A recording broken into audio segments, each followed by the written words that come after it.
So what normally happens, guys, is I'll do the profit and loss videos with you every kind of 3 months, and then kind of around that time, once or twice, what I'll do is I'll refer to this whiteboard, which I'll be dropping in picture form as we kind of progress through the video, and I kind of assess my depth in the different divisions I want to target for the next period. Now, after doing the last video, I've not actually revisited it in a long time, probably. I'm thinking, when was the video? Probably May, maybe April is the last time I kind of looked at it and kind of laid it out for MLS and the Asian region kind of kicking out this little time period. I hadn't really factored in the Euros too heavily because I just didn't think it was going to get the coverage on SO5 really that it had. But I'm now looking at this next little period. So we're at mid-July, so I'm now looking basically August, September, October, that kind of 3 month window where we've got all the European leagues kind of coming back in. The J and the K and the MLS have got kind of different little breaks going on in international competitions and Olympics and a few other bits and pieces. So at point of recording for the video, they've had a kind of week off, and some of them will still be off for another week or whatever. But point being, those leagues still have plenty of fixtures to intersect with the European calendar, and this has been one of the kind of eyes of the storm that I've been preparing for. So with this video, I'm just going to be doing this for myself anyway, but I thought I would just get this one on camera because I say I do this kind of every once in a while at least anyway. I hope you enjoy it, guys. If you are new to the channel, please do subscribe. If you haven't joined SoRare yet and you found this video before anything else, hit that link in the description down below. Open your account with that. You'll get a free rare. Just let SoRare know that I sent you. And then there's plenty of content in the channel that will get you up to speed with what to do. Like, subscribe, share, retweet, guys. Let's get stuck into it.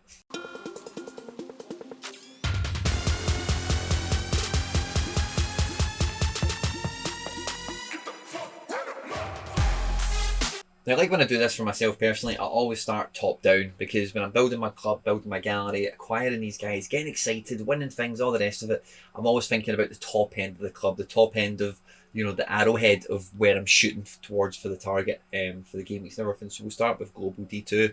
And the first way I start with it, and I don't think I'll be differently to many other folk, is with the goalkeeper. So when I'm thinking about Global D2, I don't have too many options in terms of, you know, super rare goalkeepers or high-powered rare goalkeepers. So generally speaking, I'm always going to try and get the ones that are limited in the you know, where they can be deployed as often as possible into the region that's appropriate for them. When I look at super rare goalkeepers, I've not got many. Hassel is he's got a short kind of life cycle at this point in time, just because he's a number 2 goalkeeper, typically speaking. So the main guy I've got here is Jakub Slovic. The main advantage to someone like me playing a super rare goalkeeper is that it means that I can then potentially play the only rare I'm allowed in D2 in another position category where I'm much stronger. The flip side to that is I don't actually need to play Slovic if I can get a full super rare outfit or outfield out. And if I was to happen myself upon a unique somehow, especially if it was a goalkeeper, that might make things a little bit easier as well. So what I then do is I'm going to have a look at all my rare goalkeepers, and the only 2 that I think would be anywhere near D2 standard at point of recording would probably be Turner and Oblak, just for their sheer bankability in terms of what they're going to present and what they're going to offer to me.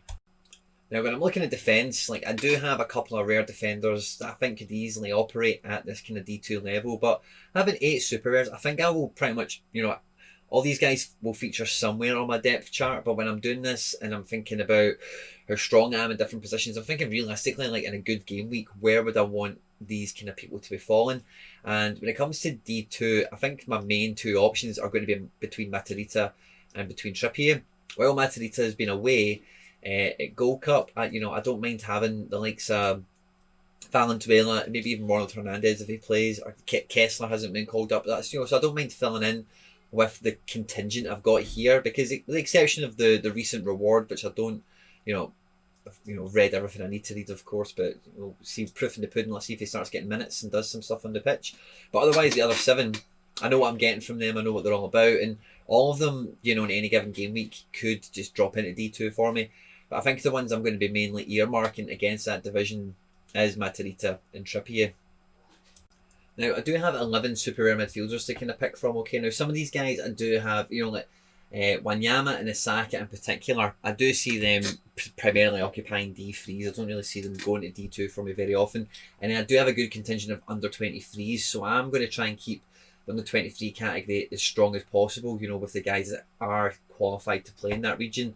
Because, you know, out of the 11 guys that are here, I'd say Renato, Efra, Barco, and Acevedo. So the 4 of them, they can all probably be exclusively held into U23, and then that leaves me the other 7 guys to kind of dish out between the globals and maybe even the regionals, depending on how the fixture pans out. And obviously Cuisance is a big question mark in general, so might even just be the other 6. Gutierrez taking away 5.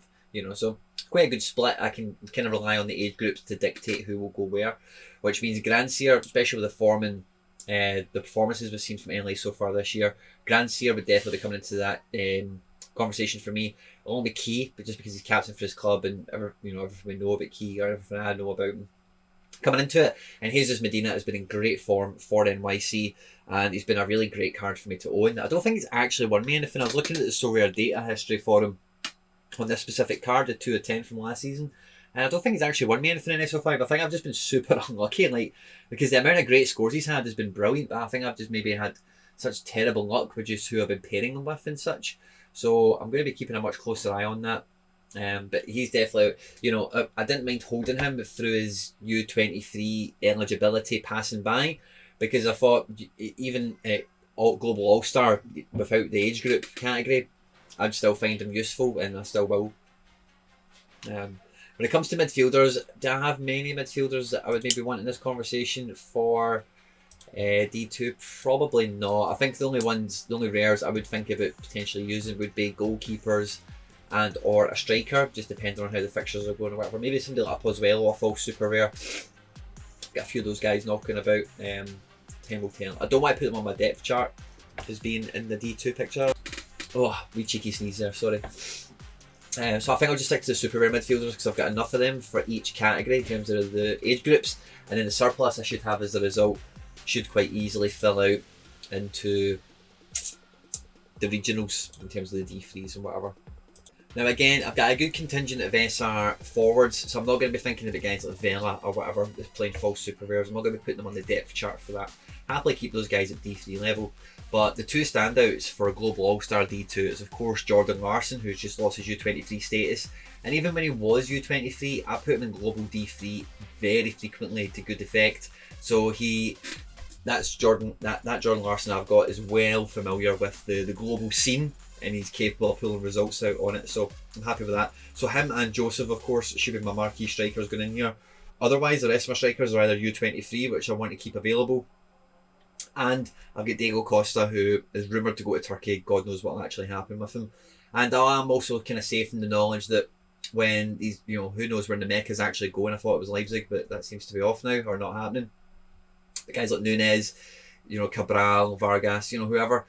I know I've got options to kind of fill in the gaps, but those are the 2 strikers I'm really pushing for, being in my D2 situation, and the 2 ones that I'm happy to put on the depth chart as being the top end. They should be operating at D2 for me more often than not, as long as they're fit and available.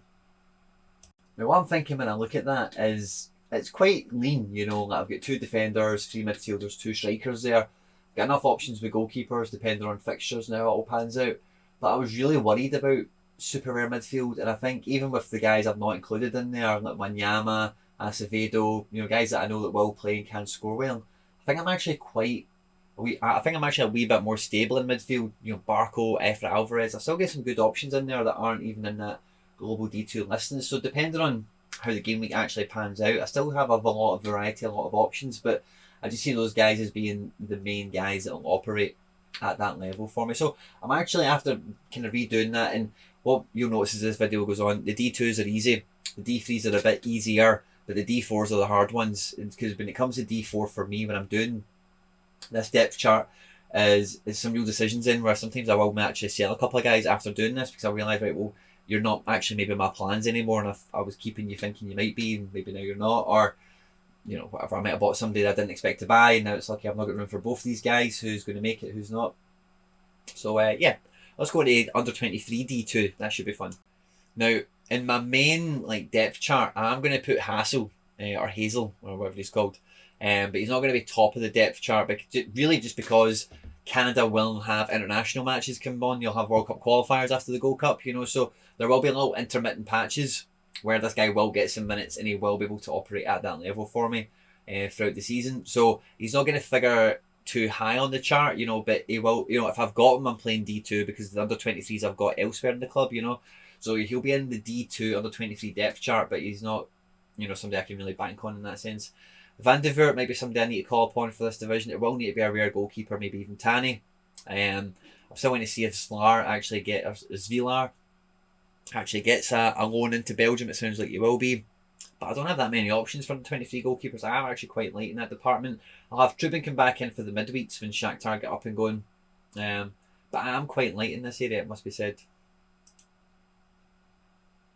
Sticking with the same kind of pattern, the same kind of depth we went for in the All-Star D2, I'm just going to name 2 super rare defenders in the depth chart for this. And I think they'll both be quite obvious. But Koki Machida, of course, and Ashraf Hakimi. Now, in the short term, you know, or the immediate term from making this video, none of them are actually playing at the moment because Koki's away on international duty, as is Sam Vines. So at the moment, if I'm kicking out under-23 D2s, it will most likely be Kessler that goes in as my number 1 defender at the moment. But Valenzuela is returning from injury slowly but surely, which is why his last 5 now doesn't show a DNP, it shows an actual score, which is lovely to see. So there will be a few different names that will hop in and out of here for me, but I think overall for this coming period, when European football comes back, obviously the Olympics doesn't go on forever, these are my 2 main under-23 defenders, Machida and Hakimi, and I'm really happy with the quality of both of them, and I'm really happy for the way that their calendars overlap, you know, because Hakimi will be coming back into PSG, and I really expect him to blow a lot of the defence out the water, especially in the under-23 scene. And I think a card like that, for me, is going to be better placed in under-23s versus Champion Europe, where, as you'll see as I go through this and as we get into the regions on the board and whatever, you know, I've got strength there, but, you know, it's all about deploying the appropriate assets to the appropriate regions and divisions. And Hakimi needs to be in the biggest fight for me possible, because he's one of my biggest cards. Now, I think this is where the frailties kind of show a little bit. In Europe, I only have, well, again, let's see what happens with Cuisance, right? But I'm not really banking on him at this stage. So for my depth chart, I'd probably just be putting in Acevedo, Barco, and Renato, just because I think the 3 of them are the most nailed on for each of their respective clubs. Renato, of course, may have a transfer in him, and you know, I wouldn't expect his squad standing to change after the tournament he's just had and after just winning the league at Lille. Efren Alvarez had a good season, but he's still a bit flaky in terms of, you know, he's only 17, 18. He's just broke into the team, and Brian Gutierrez is just kind of bench fodder at the moment. So in terms of the pinnacle competition, because looking at how shallow I am again on goalkeepers for U23, I don't think I'll be able to go Division 2 to 4. So if I'm going to be going into D2, which I definitely have the super rares to achieve, then I don't think I'll be going to D4. So I think all my super rares will be, or all my under 23 good cards will go between D3 and D2, you know. So Acevedo, Renato, and Barco. Now, I do have a good amount of choice when it comes to up front. When it comes to D2 level, like, I can't really do anything in the mecha plans wise now, because I just have no idea what he's going to be playing now. He's got a little red X over him now, which is interesting. He might stay at City and be on the bench. He might transfer. Yeah, I think after the under-21 tournament he's had and the season he's just had in Belgium, I know Anderlecht will gladly have him back. He'll want to play first team football. Surely there's offers out there for him in some capacity. So he might even be used as a make-way in the Haaland deal. Who knows? Maybe Man City will give them the Mecca and they give over Haaland. That might happen. Who knows?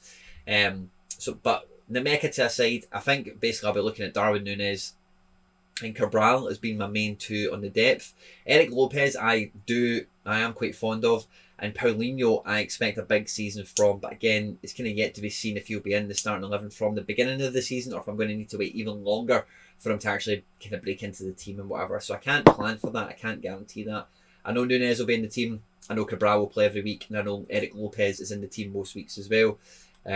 So those are the 3 guys I'm going to stick up on. And the reason I'm doing 3 for this is because I know the Portuguese, you know, it's soon. It's not that soon. And Darwin Núñez had some surgery over the summer. I think it was quite minor and routine. There was no real reports that there was any crisis with him returning, you know, to action this season or anything.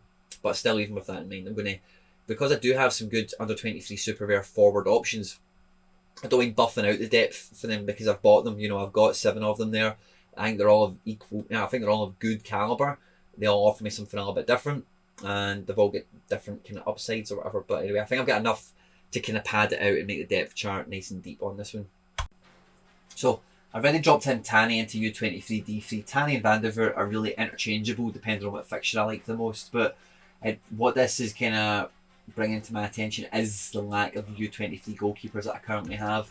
I've kind of been aware of that for a little while, just with Paul Obi being sidelined, and I think something else went against me with under 23, or maybe I sold somebody, I can't remember now. And up front, I'm happy with my MLS contingent, but I am thinking, depending on where the Mecca goes, depending on where the Mecca goes, and depending on Darwin Núñez's recovery, and I don't, from what I've read, I'm not really worried about that too much, but it is something to consider.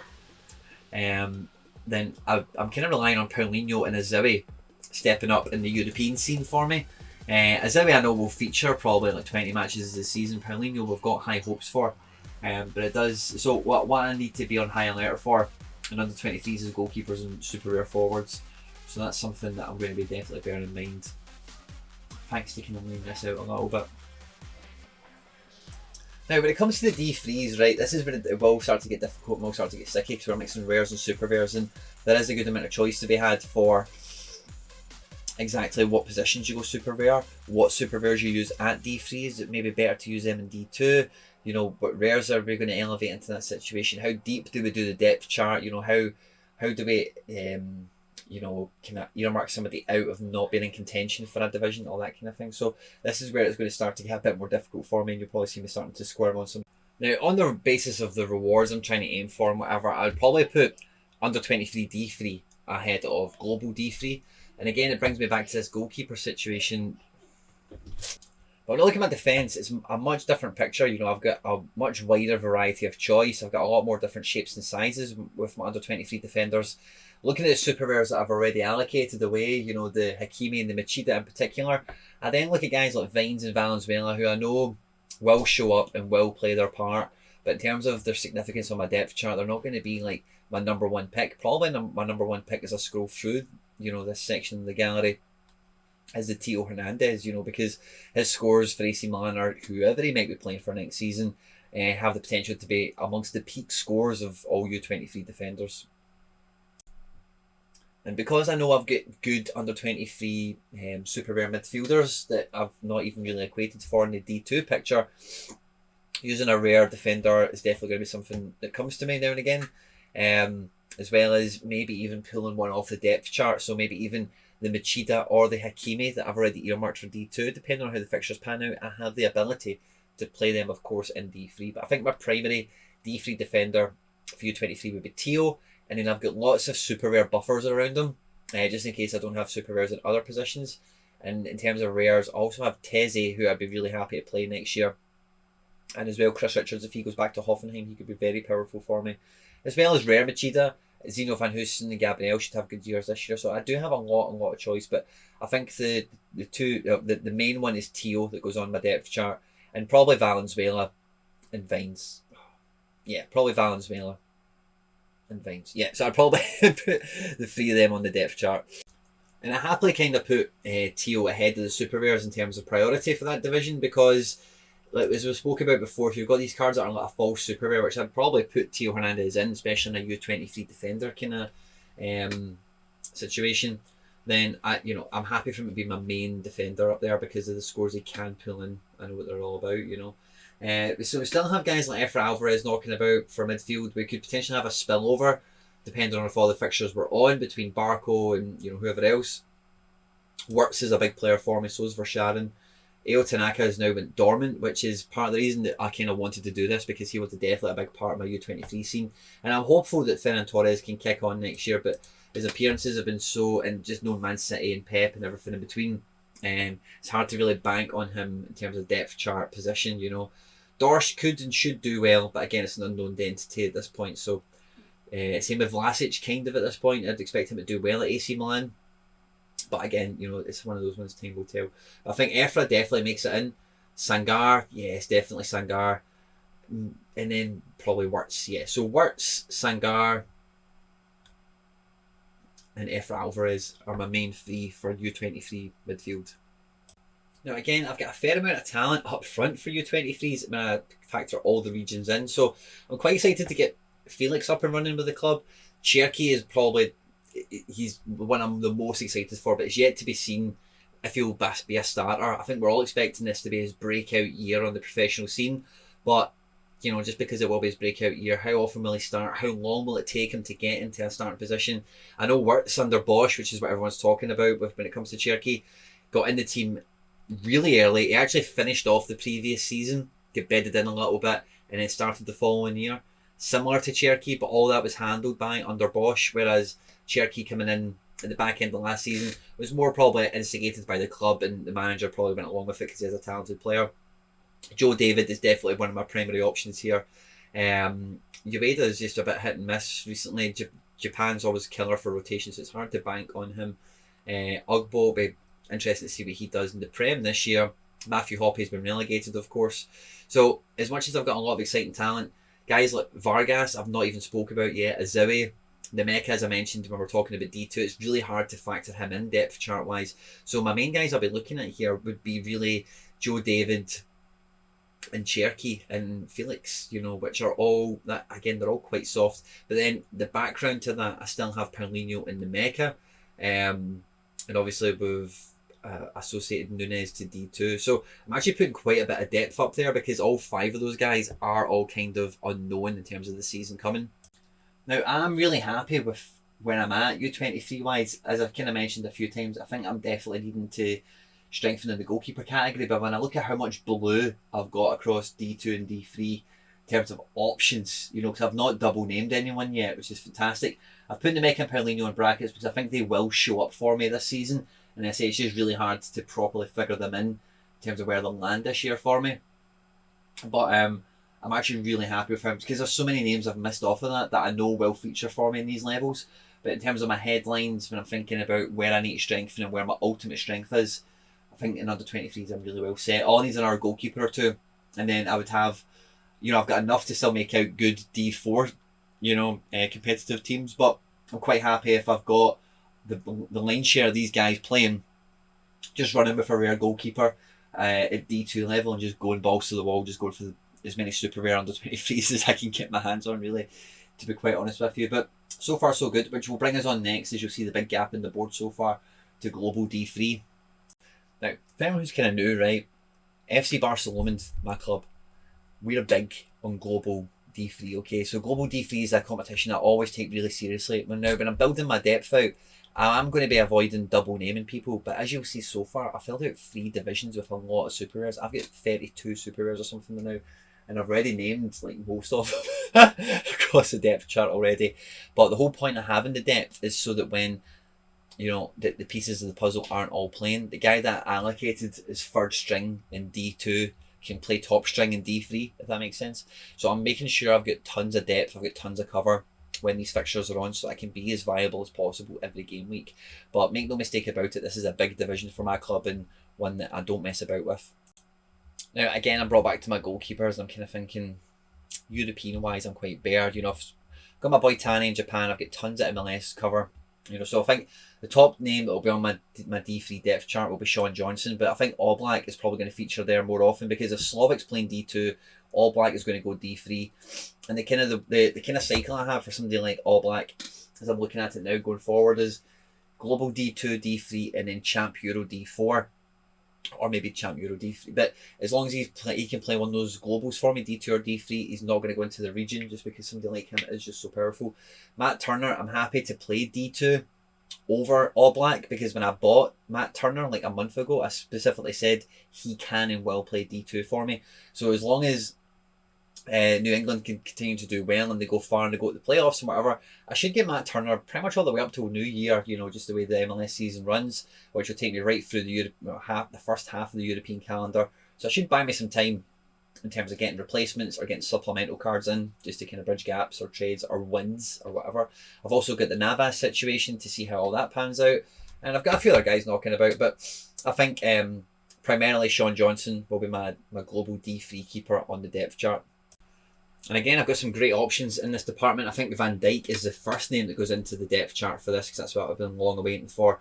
Robbo is kind of around there as well, but as much as stacking is quite popular in the SoRare community and in some fantasy sports or whatever, I'm not as big a fan of it. So me having Van Dijk and Robbo on the same depth chart makes me feel vulnerable to, you know, Liverpool fixtures and form and selection and all the rest of it. Now, both of those guys, if fit and available, are pretty much the first names on the team sheet, you know, so in terms of selection and rotation, it's not really much of an issue, especially Robbo plays every game, doesn't ever get dropped, and Van Dijk, as we know, is just back from a big injury, but Van Dijk will go top of the depth chart, definitely, for global D3 defence.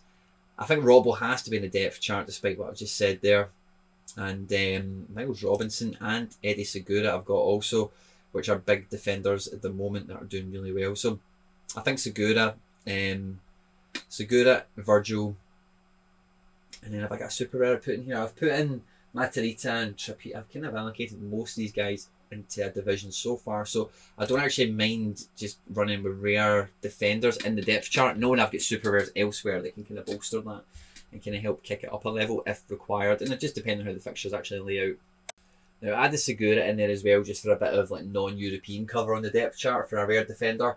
So I'm really happy with how all that's kind of sitting at the moment. Midfield wise, as soon as I came into this, the two guys that jump out, well, Grandsir has been earmarked against D2 depth, but Wanyama is still to be allocated, so I'd take Wanyama all day. I've still got Pozuelo, I've still got a bunch of our guys like Vlasic, Renato has been allocated into the under 23s.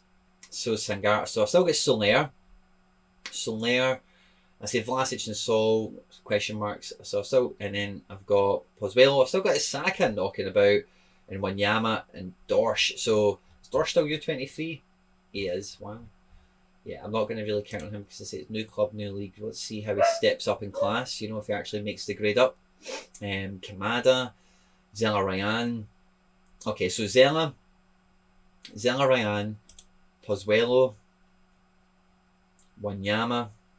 So 3 guys from MLS. Do I have anyone from Europe that I'll be adding to this depth charts? Soler. Okay, so that's maybe a tad concerning.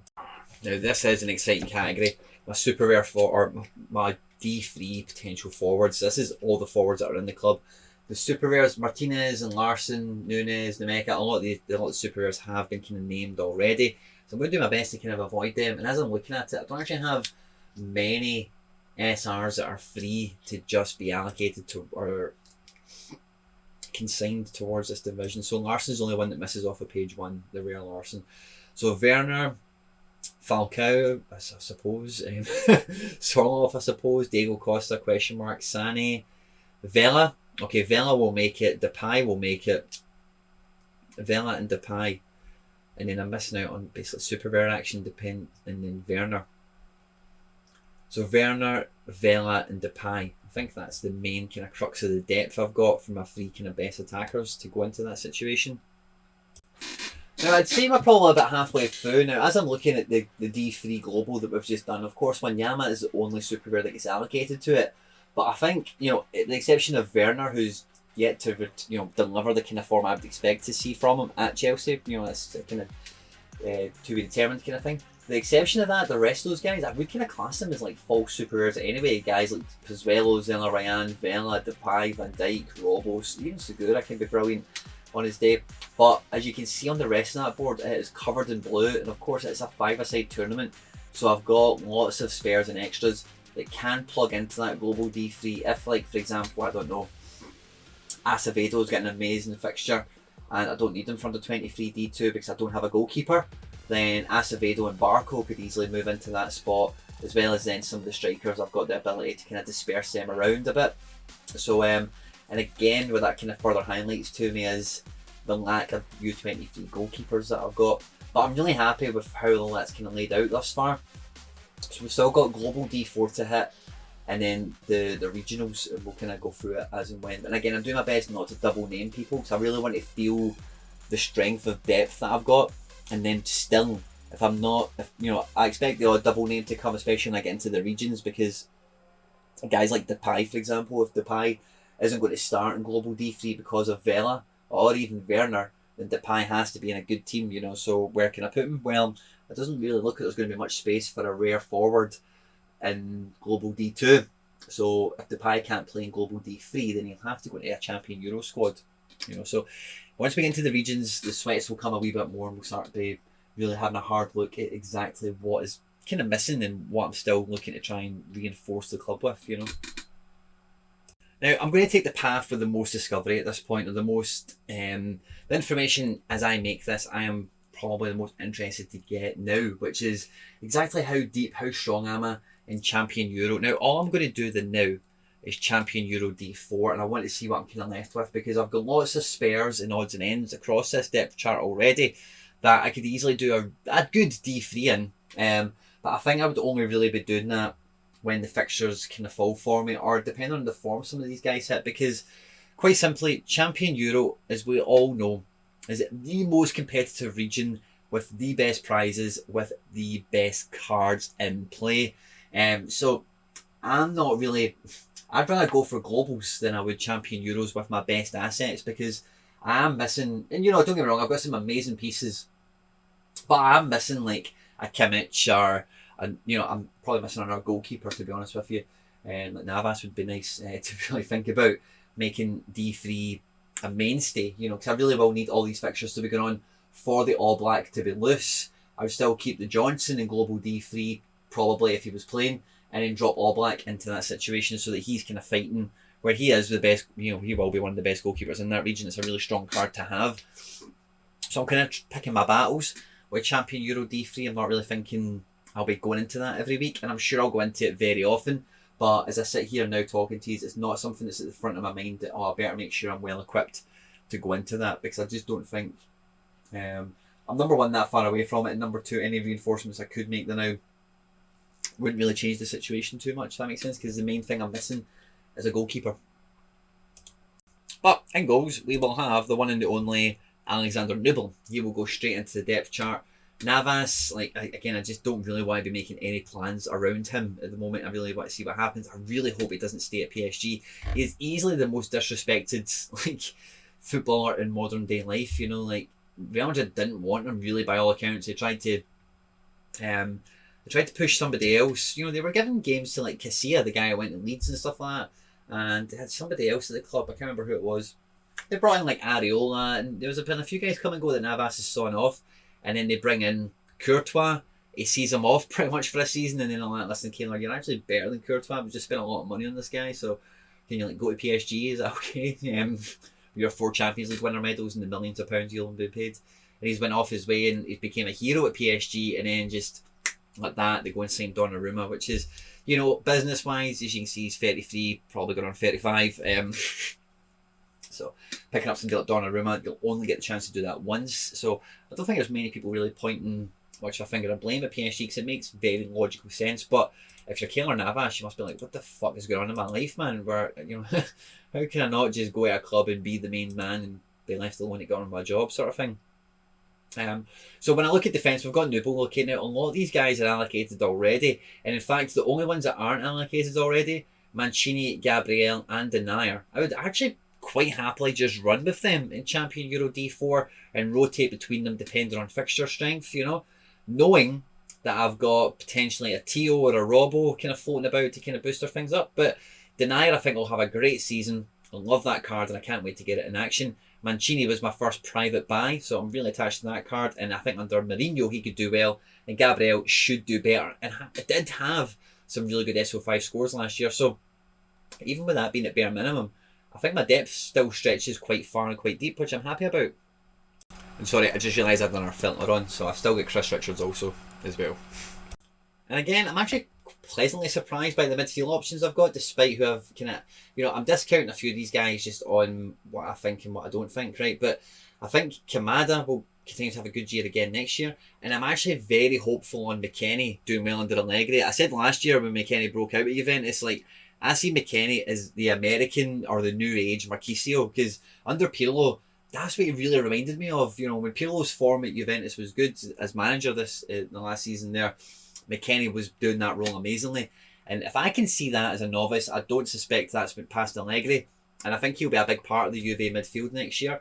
And if he is, and he continues that kind of role he was playing before, and it did kind of feel like Pirlo did kind of make the formation suit a guy like him, because he was just going running around all the pitch, firefighting, get the ball, move the ball, get the ball, move the ball, get in the box, get on the end of crosses and stuff. He got a couple of goals, the odd assist and whatever. So even just having those two guys as my base, I know they'll play most matches. I've still got Ferran Torres behind them. I might even name him on the depth chart. Isco, as we mentioned, is a question mark, and Dorsch and Song have their own question marks, and Vlasic is now coming into this pool also. So without even taking them into consideration, thinking about all them as Brucey bonuses, I think Kamada and McKennie get me started in this division, certainly, in terms of midfield. Now, when it comes to the forwards, all these guys kind of have been named already, and I would probably want to try and keep the ones that have been named already, with maybe the exception of Cherky, maybe Felix. I'd maybe want to try and keep them away from Champion Euro D4, try and keep them into D3 situations. But Leroy Sané, just with the kind of injury record he has, and I've got no idea what's going to happen at Sané in Bayern with Nagelsmann coming in. I think Sané is one of the best players at Bayern. I think it's really understated how good Sané is. I fucking love the guy. I think he's great at football, but he can be a wee bit petulant. I seen that in spells last season with Bayern. If he came on late and he wasn't getting the ball, or if he started a match and the game wasn't going his way, he could lose interest in little spells. But equally, I did see the absolute flip side to that. I've seen some games where he was trying to grab it by the scruff of the neck and get his goal and get his assist and try and force his way into the team. So I think as long as he's fit and he's looked after, I think he's an amazing asset. And I think he's better than Gnabry. I think he's better than Coleman. So I think he's got to be one of their main wingers for next year. And obviously he's listed on SO5 as a forward. So I think for depth, I think I only really need to name Sané because I really wouldn't be worried about putting him in any other divisions. And I know I've got like Felix and Cherky and Depay and David kind of allocated elsewhere. I've still got Sorloth knocking about. Who knows what will happen with him? And I expect Wyatt and Diatta, I expect both their minutes to go up from last season. How significant that will be is yet to be determined. Where did I put Werner? I put Werner in D3 contention. So, yeah, I think with the money I spent on Werner, I would definitely want to keep him there. And yeah, so I'm happy just to go with quite minimal depth in this because I've got so much depth above it. Hopefully by now you've maybe started to do this on your own club or your own gallery since watching the video. I always find it really good piecing the puzzle together the way I've done. What I've kind of realised looking at this and now, again, I've been saying that I need another keeper or two, I think, just to kind of settle the curve. But the depth in midfield and forward is starting to dry up in Champion Euro when I do allocate these guys towards globals and U23s and whatever, which I'm fine with because when I look at that, I think all I need is no U23 goalkeeper to play. And out of the D3 setup, I'd have Wirtz and I'd have David and I'd have Theo that could come into that picture. And obviously, if I don't have one for D3, there might be a good chance I've not got one for D2. And in which case, Hakimi Super Rare and Renato Sanchez Super Rare become available for that region. So I know the depth I've got there is really powerful, but just seeing that D4 there kind of slide away towards midfield and forward being like 2 in 1 spots. And I know when I even look at the, even when I look at the club, that I've got a wee bit of depth behind that. Like maybe Sorloth does something, maybe Wea, Diatta, pardon me, maybe Cherky and Werner play in that division more. It's hard to say. But yeah, I'm happy with how all that goes so far. We're going to do a Challenger Euro D4 next, and then we're going to go into the America region, and then we're going to round off with Asia. Now, when it comes to Challenger, I've pretty much only got Van Osch that I think I can rely upon for next year. Odysseus, God knows what's happening with him. Van der Voort is a U23 goalkeeper for me. Trubin might get the odd midweek game, and Svilar, let's just see what happens with him. I'm not counting my chickens until they hatch on that. So I'm really looking at Yannick Van Osch for me to get up and going in the Challenger region, which is the Dutch division, which is not one of the first ones that comes back. So I do need to bear that in mind, because Van der Voort, as I say, will be U23s. There's no two ways about that. When it comes to defence, I've got some good defensive options. I don't think I've really used any of them. I've not even used Teze elsewhere. Normally Teze I do use in U23 D4, which I don't really seem to have a goalkeeper for at this moment in time. Mark McKenzie, I think, will get more minutes next year. Same with Zinho. Maybe with Sardella. And Mbemba's really solid. God knows what's happening with Yedlin. It's not even clocked that he's only on loan from Newcastle. Let's see what happens with that. Odilon's a monster. Can't wait to get that reward out and up and running. So again, I've got a lot of great defensive options that I've not even allocated towards anything. I'm not going to earmark the Teze towards this division because I do like him for U23. And I think if I go and get a goalkeeper to unlock D4, him and Odilon will quickly, or maybe McKenzie, those 3 guys quickly come into my figuring. So I'm going to put Mbemba as one of my top defenders because, I've had him a long time. I know him and I trust him in that respect.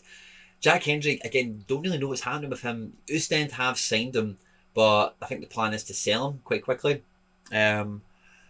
So I may even just put the the 4 rewards as my depth, so Teze, Odilon, McKenzie and Mbemba. Mbemba was my refer a friend that I didn't actually win him. I just got that for buying 5 rares off the market. Yeah,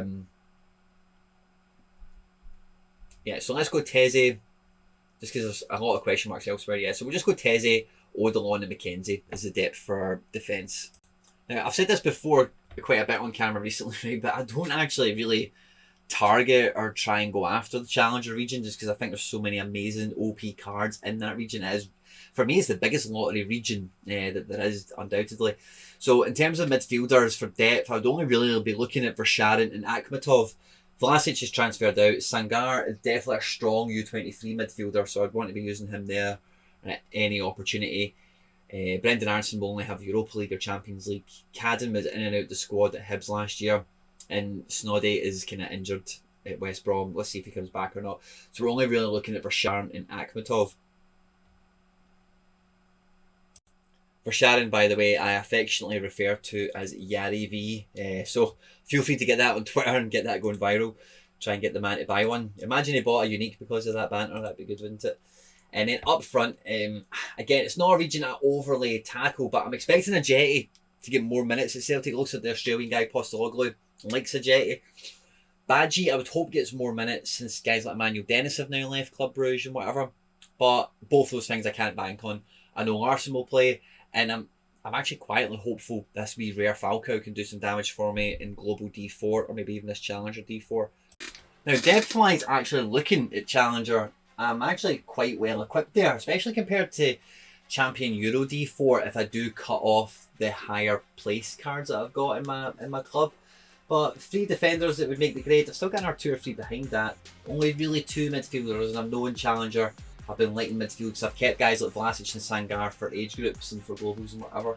But Falcao, Larson and Ajeti, I think they're all really decent Challenger prospects for this season anyway. So, that Challenger D4 might do something. Another midfielder, if I won one like the Van Osh, what's in this depth chart, right? Van Osh, Odilon, Teze and McKenzie and Yari V are all rewards. So on that depth chart, Ajeti I paid buttons for, Larson I paid buttons for. Between Ajeti and Larson, I've got it on my other screen here, I paid less than £60 for both of them. And Falcao, I actually paid the same amount for Falcao as I did Ajeti and Larson combined. And Akhmatov actually didn't cost me anything because I did some trading and whatever, so I think I'm actually still up on him. He's not actually net cost me anything on when I bought him and sold him and blah blah blah. So it's actually a really no frills, cheap, kind of easy going team. If I get teams out in that region, brilliant. And if I don't, I'm not really too bothered. Because that team will only go out if I don't need any of those guys. The goalkeeper in particular, for Global All-Star D4. Now, to be quite honest with you guys, I don't think I've really taken the Champion America region this season as seriously as I probably should have. And when I look at the depth chart, I do see quite how important it is to the makeup of my gallery, just because of the amount of MLS players that I've always carried and I continue to carry. But in terms of goalkeepers, I'm well equipped. So I've already allocated Matt Turner, I've already allocated Sean Johnson, and I've still got Steve Clark, who I'd consider a number 1, and Pedro Gallese, who's definitely a number 1. Barraza, the triple handcuff I've got here, covers for all these guys if internationals are on, so I'm actually quite happy with that situation, as well as the hassle, of course. So I've got Gallese, Turner, Johnson, and let's say Clark. If internationals are on, 3 of those guys leave, and then I get 3 Barrazas and a hassle that come into play. So that's quite a nice dynamic I've got on the go. Titon and Cisniega, I can only pray and hope that they get minutes. But we can't bank on it. So for Champion America D3, I think Pedro Gallese would be my preferred goalkeeper. Much more likely to play consistently rather than Steve Clark. And Orlando are having a good year. I expect him to go far. And as long as he doesn't make any howlers, Gallese has high scoring potential. So I would want him to be in the better team rather than Clark, who does really need a clean sheet to get over the 60 points, in my experience of owning them, certainly. In defence, we've still got a few really good names that haven't been picked up yet. So Brad Smith, a recent reward. Mensa, Farfan, Rare Valenzuela, Danny Wilson, Miles Robinson, I think the rest of the even the Ronald Hernandez, if you wanted to stretch him into D3, I suppose we could. But I think for the main depth chart, we'll be looking at Robinson and Wilson. I suppose I could put Mensah, but I'll need one of these guys for D4. I suppose I've got the Brad Smith there, and those kind of guys like Valenzuela and Farfan, who are maybe a bit more iffy. I think, who's my best defender here? I'd probably say Miles Robinson on current form and everything. Yeah, I'd go Miles Robinson, then I'd probably go Danny Wilson and Mensah. Is probably my top 3 out here that I'd put into the depth chart for D3. I suspect midfield is going to be where we maybe double name somebody for the first time. I've got 23 MLS midfielders, including the super rares. I think a lot of them have been named and allocated. I've still got Sands, I've still got Parks, I've still got Gadi Kinda, I've still got Eli, I've still got Lewis Morgan.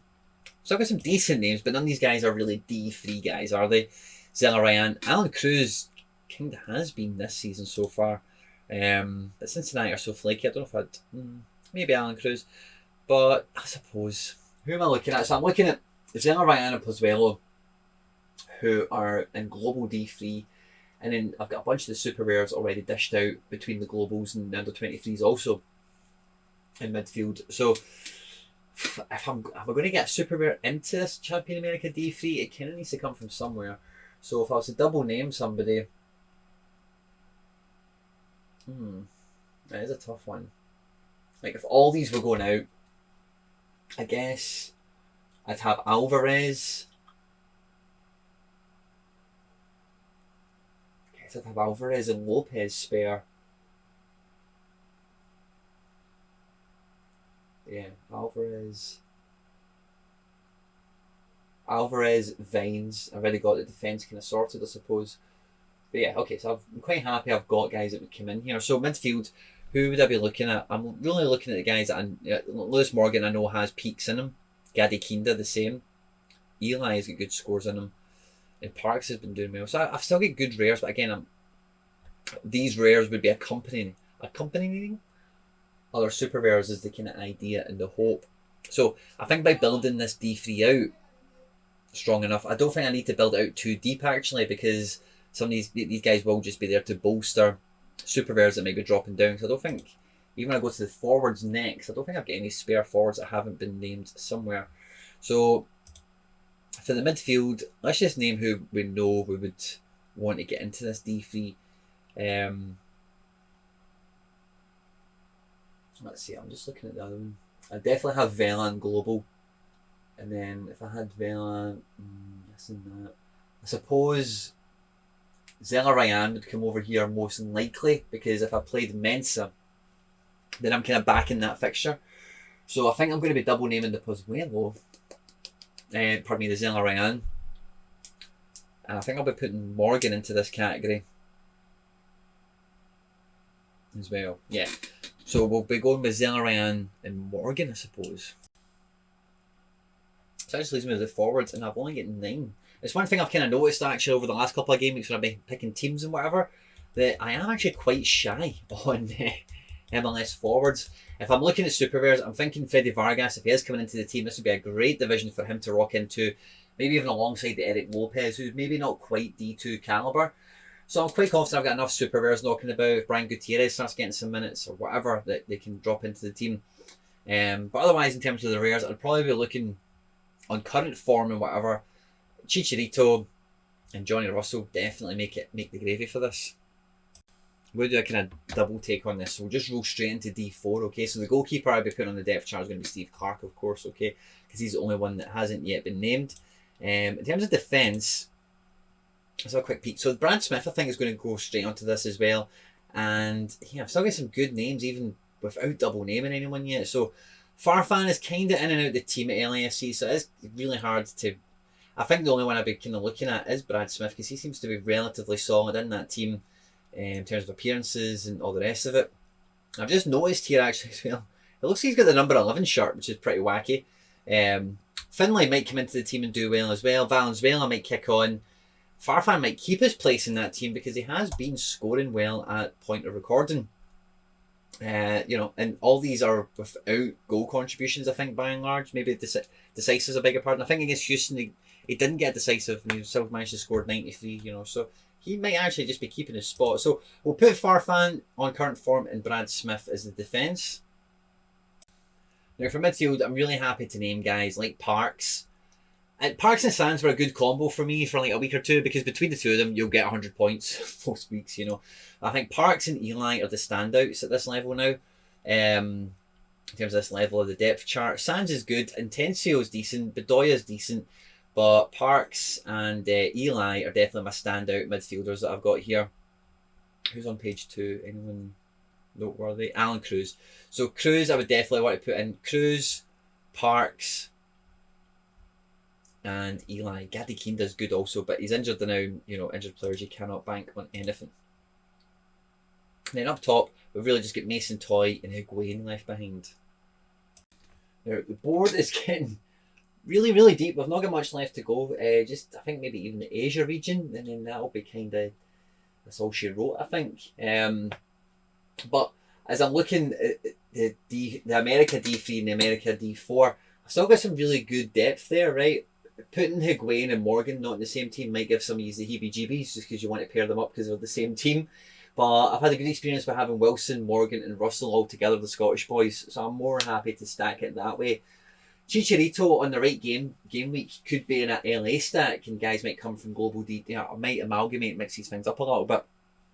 But this should be highlighting to me exactly how strong I am when things are spread out so thin, because I know as soon as I take out a key piece of this and I can't now list that team and I now can't enter that competition or whatever, that strength trickles down, you know, so I want my depth at the highest end of my gallery to be as robust and as strong as possible.